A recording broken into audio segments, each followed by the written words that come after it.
Hello, it's so nice to meet you. My name is Matilda, but my friends call me Mathy. Other people call me something else entirely, but you don't have to worry about that. I've been instructed to show you around school and keep an eye on you until you find a group of friends. Around here, we don't want our students to be, isolated. Not after what happened with Tomie. Oh, but I'm sure you've already heard about... Oh, you haven't? Well, I guess you are new to the school, so... in that case, I'll just tell ya. Now, keep in mind, this happened before I became a student here myself, so this is all basically hearsay, but... let's just say that when a story reaches me, it is at the very least a reflection of something that did take place. So, let me tell you about Tomie. Tomie was very beautiful, stunningly so even. Most likely a natural blessing to make up for her absolutely disgusting personality. I'm not kidding. Everyone in school hated her, with very few exceptions. And I'm quite deliberately speaking in past tense because she died. It was pretty brutal too. First she went missing after a class field trip, then the police was alerted when someone discovered a dismembered hand in their trash can. Then the police got a call from someone whose dog had dug up a human liver, and it just kept piling on.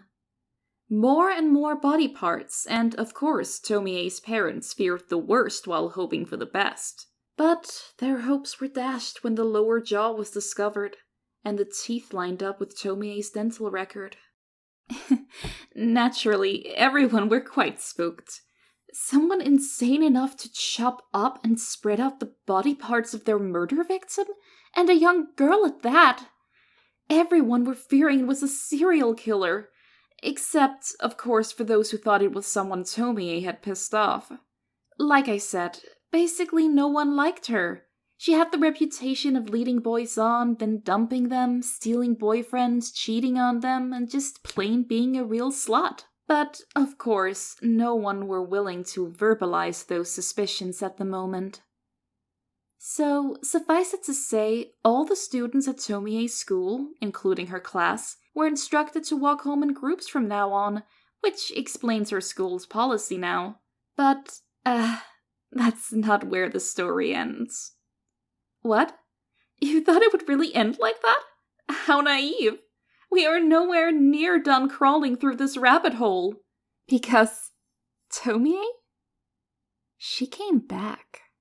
No, not as a zombie or a ghost or even a skeleton. Tomie walked into class looking the way she always did, acting as if nothing had happened. The teacher, Mr. Takaki, however, was pretty sure he knew what was going on. Obviously, Tomie had a secret twin, one that went to a different school, and the poor girl must have been so struck with grief at losing her sister that she tricked herself into believing she was her. Tragic, really. Too bad for Mr. Takaki that's not what actually happened. This had to be the real Tomie, because she knew something only the real Tomie knew.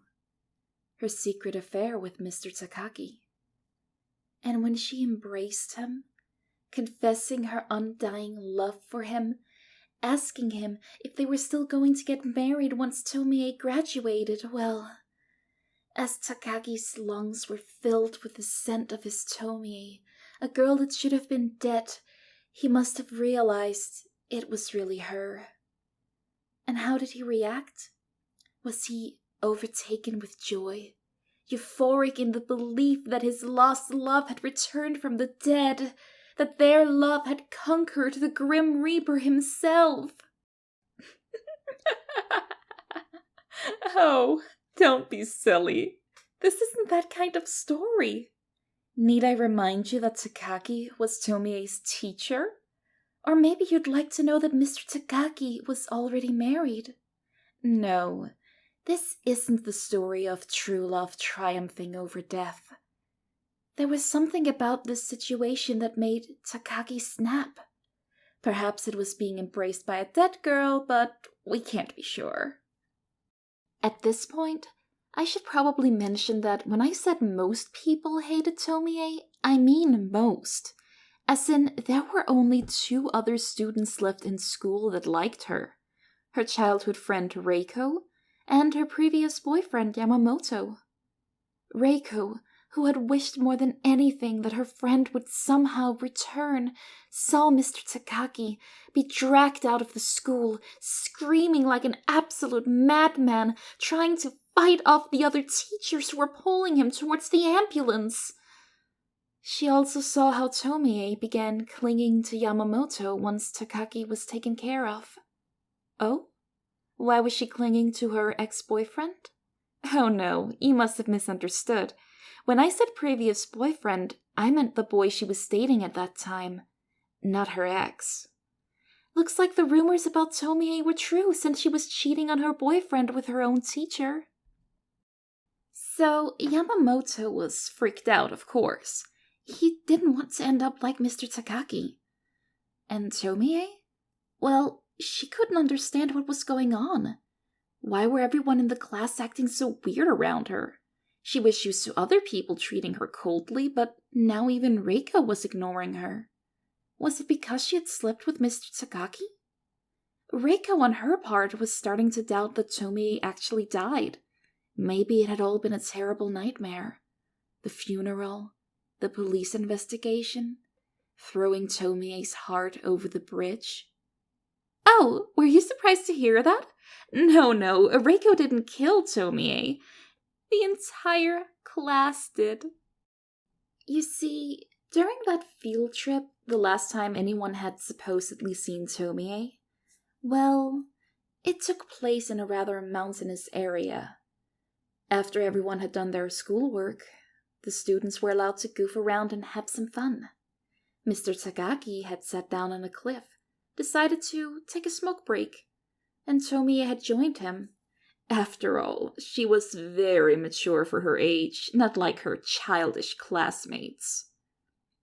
Tomie asked Takagi when they were getting married, told him straight out to leave his wife for her. After all, the school might find out about them soon since Tomie was pretty sure she was pregnant.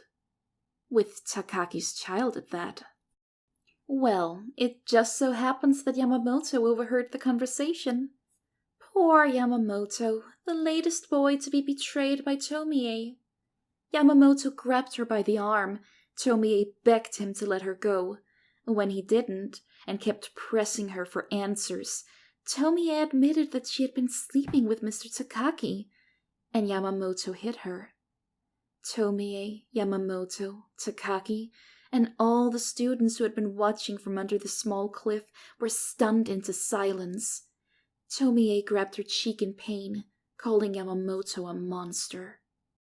She turned around to leave, forgetting that she was standing on the edge of the cliff. She wobbled, losing her balance, and fell down to the bottom of the cliff, landing between the scared faces of her classmates with a big crack. Tomie didn't move. Yamamoto cried that it was all his fault and ran off to call for an ambulance, but Mr. Takagi stopped him. Why? Well, you see, Japan's justice system is a little different from the American one. If it came to light that Yamamoto was responsible for Tomie's death, even if it was all an accident, he would likely go to jail and have his whole life ruined. The rest of the students agreed that Yamamoto shouldn't have to do that, not for a girl like Tomie. Oh, but don't think Mr. Takaki's intentions were purely altruistic. There was also the chance that his relationship with Tomie would come to light in the investigation, which in turn would ruin his life. And really, why should he have to take responsibility for taking advantage of a student? It was Tomie, after all.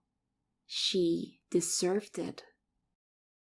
Now the question was just what to do about the body.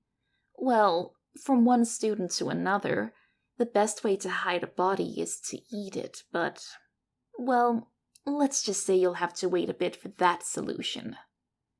Instead, Mr. Takagi asked one of the boys to bring him a toolbox. He then instructed all the girls to keep lookout, and all the boys to undress to their underwear, and help him cut and break Tomie into small pieces. Only thing is, when Mr. Takagi made that first cut, Tomie screamed in pain. She was still alive. But hey, they've come this far. They've already become okay with chopping up a body, and they all agree she deserves this. So what's the issue? One of the boys covered Tomie's mouth, muffling her screams while the others continued cutting, stabbing, hammering, mangling, until the girl was in 42 pieces. Mr. Takagi instructed the boys to wash off in the river, while the girls began packing the body parts into neat little packages. He then handed out a package to each and every student, instructing them to get rid of it on their way home. Reiko, being the only one left who still cared about Tomie, the only one who saw this whole thing as wrong, was given Tomie's heart, and she threw it into the river on her way home while walking over the bridge.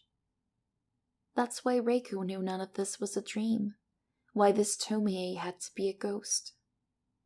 In her panic, Reiko ended up back at school, where she ran into Yamamoto. Like her, he could feel his sanity slipping away. He was sure that this must be what the Tomie ghost wanted. Revenge. There was only one thing they could do. They had to turn themselves into the police. Shame, really, that they were overheard by some classmates, who in turn alerted everyone else. Soon, Reiko and Yamamoto were pursued by the 39 other students involved in the murder of Tomie. It seems like their previous friends had gotten a taste for blood, as they were more than willing to use murderous means if it meant stopping Yamamoto and Reiko from revealing their little plot. But, just as things seemed to be over for our little duo, Tomie showed up. It was odd. The last time Reiko had seen her, Tomie had still been in her uniform, but now she was wearing casual clothing, as well as makeup. The sight of Tomie was enough to make the murderous students flee, leaving only 3 in that alley: Tomie, Yamamoto, and Reiko. Reiko begged Tomie to forgive them, which Tomie didn't understand, but she did note how close Yamamoto and Reiko had gotten. As Tomie advanced on them, Reiko tried to explain, insisting that she wasn't with Yamamoto, who in turn was paralyzed with fear. As Tomie came closer, Reiko fled. Yamamoto was later found in the same alleyway. Whatever Tomie did to him, his mind was broken beyond repair. 3 days later, Reiko and her family moved away to a town by the ocean. Whenever she heard news about her previous classmates, it always involved them losing their sanity, committing suicide, or even disappearing without a trace. After spending enough time away from all the madness, Reiko came to the conclusion that Tomie was never killed. The entire field trip must have been some kind of shared hallucination after all. A nightmare, and nothing more. Clinging to this thought, to this idea of the unreliability of the human mind, was the only thing that stopped Reiko from thinking of the alternative: that she and her classmates had been involved in the murder of a fellow student. A student that then came back to life to exact vengeance. Of course, all of this is assuming that the Tomie that came back had to either be a ghost or alive. And I can't help but wonder, how was Reiko so sure that Tomie came back as herself, or that it even was Tomie that came back. I wonder what kind of horror could have decided to piggyback off of this tragedy using Tomie's skin. But that is a story for another time.